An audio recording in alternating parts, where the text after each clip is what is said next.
Hey! Hi! I'm Katie. I'm Zoe. And this is Kpop Please, or Kpop Chaebae. So today we are going to be talking about something that's been actually kind of controversial amongst K-pop stans. It's that the VMAs have recently, the voting has begun for the VMAs, but when they announced the categories, one of the new categories was Best K-pop.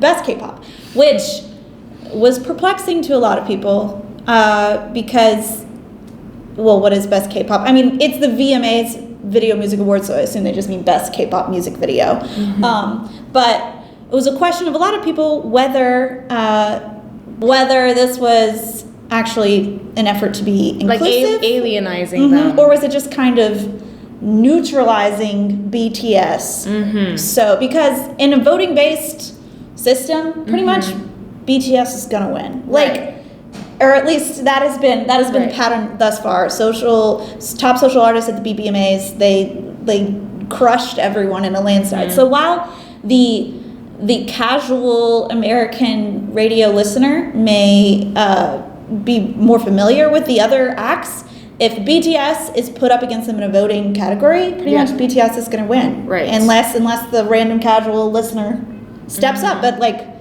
I have never voted in the VMAs before. So if there is a K-pop category, does that mean that BTS or any other K-pop group going forward will not be considered for the other categories? No, because BTS was not only nominated in Best K-pop.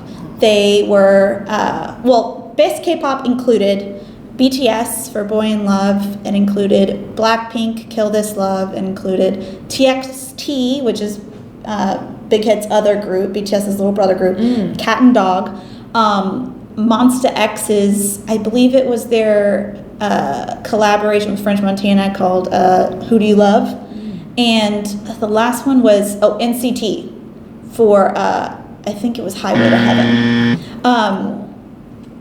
So all of these groups are, there was two big problems K-pop fans were having with the situation. One is that it felt like it was just a chance to kind of neuter BTS and make sure that they couldn't beat out Western idol, that we don't call them idols because K-pop's infiltrated by segregating them, but putting in their own category so that they couldn't compete and they couldn't beat out these other artists. But also it was kind of a question of what were the qualifications for the other nominees in Best K-pop? Because most of these, there was only one female group nominated and 4 male groups. The other group, what was it based on? We don't know what any of the criteria was. It seems like that it was, out of the ones chosen, obviously, I really like all of those groups. I really enjoy their stuff. I think they all deserve to be there. But was it just a matter of a Western, whichever ones had the Western media push, all of these people I've seen in the BuzzFeed videos or the Allure or Vogue or the magazine interviews on YouTube. All of them have been involved with the media circuit, which apparently are also the biggest labels in Korea. So I'm just really curious to know what the judging process would be. Who are the people who will be judging? Who will get the best K-pop? Well, that's the thing. The VMA process, from what I've seen, is every year there's always kind of some controversy with it. This is ARMYs and K-pop fans at large they've trended the hashtag VMAs racist, VMAs xenophobic, saying that they are trying to box off K-pop into another category because they didn't think it was good enough to be nominated in Artist of the Year or Music Video of the Year, even though BTS, obviously, their and other K-pop groups, their music video views tend to they outsell everybody, they outperform everyone view-wise. One article I read, one of the Taylor Swift's video for You Need to Calm Down was nominated for Video of the Year, but it hasn't even hit 100 million views in the month it's been out, whereas BTS or Blackpink, their music videos hit 100 mil in probably 3 days. Like, Which so is if you're, crazy. I mean, like, and it's obviously not a question of like music video quality, because everybody knows that K-pop's producing some of like the highest quality music videos out there. They put a lot of budget and a lot of effort. They're very creative. They're like visually amazing. But BTS was actually nominated in, the other categories BTS was nominated in. They were nominated for Best Choreography and Best Art Direction, as well as Best Collaboration for their Boy With Love with Halsey. So they weren't totally just like, oh, they can win Best K-pop, because only one thing, right? So they did acknowledge them in other areas, but not the big awards, not like, you know, the big headliner awards. Like, I'm not sure how much screen time those other awards get, if any. But, and I'm interested to see if they'll win in the other categories. Like, I don't want to say it's a shoo-in for BTS to win Best K-pop, because honestly, like, a lot of armies are actually talking about boycotting the voting and being like, because they feel that it's racist. Well, because they feel that it's racist, and also that they just think it's a like blatant clout grab. Like, oh, we'll get the army to vote, we'll get the armies to watch, and so because obviously people, BTS fans and K-pop fans in general, are very passionate, so they're always going to tune in to support their group. So it's a good way to guarantee you'll have eyes on your program, and you'll have votes, and you'll have social media talking about your show. Right.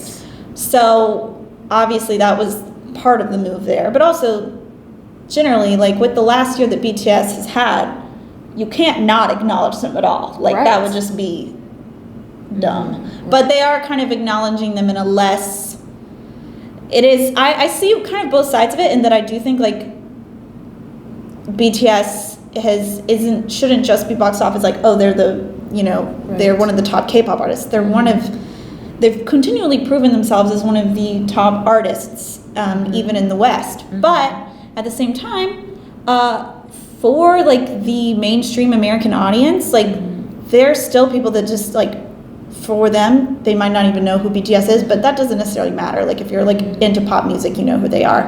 But also, a ton of people just only know of BTS as K-pop. I mean, BTS really did change the game for at least the American public, because they raised the visibility on K-pop in a way that no other group has had done before. So what they've been able to bring to K-pop visibility is huge, and obviously their efforts and their work has been recognized and will continue to get recognized. But it is really interesting to see where this is going to go, and how this may or may not impact the other K-pop groups that are also working in the States. Yeah, because that's the other thing. Like, okay, even if you think BTS shouldn't be, you know, relegated to the K-pop category, having a K-pop category does bring more of an awareness or acknowledgement of K-pop as a genre, because for a lot of, you could argue whether K-pop is a genre in and of itself. Is there something intrinsic in K-pop other than the fact that it's sung in Korean that makes it K-pop and that deserves to be a genre?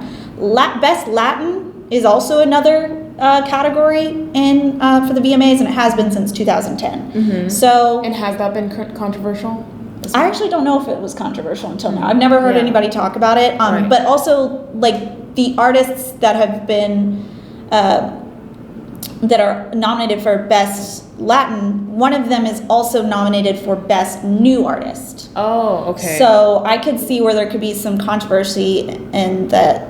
Why was not BTS not nominated as Best New Artist if they're also like in that K-pop category? But then it's not just about you know, the language necessarily, because I do think it's generally harder for a song not sung in English to really like hit it huge with an American audience. Except for, I mean, Spanish is obviously the second most spoken language in the entire country. That there are plenty, like there are much more Spanish speakers in the U.S. and in the West than Korean speakers. Right. So it would make sense that those songs would be more likely to go totally mainstream, like Despacito or something. Right.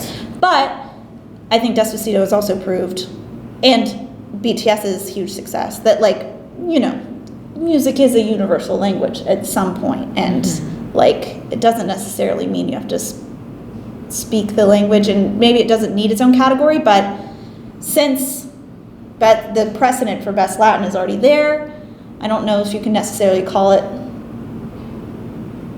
I don't know, if you don't have a problem with the best Latin category, you probably shouldn't have a problem with the best K-pop category. I don't know. Are they both problematic? It is a good way for, because the other people nominated in the best K-pop probably wouldn't have gotten the chance to be acknowledged by the VMAs if they didn't create a separate category for it, just because there just aren't enough. Yeah. I do think that it's an effort for progress.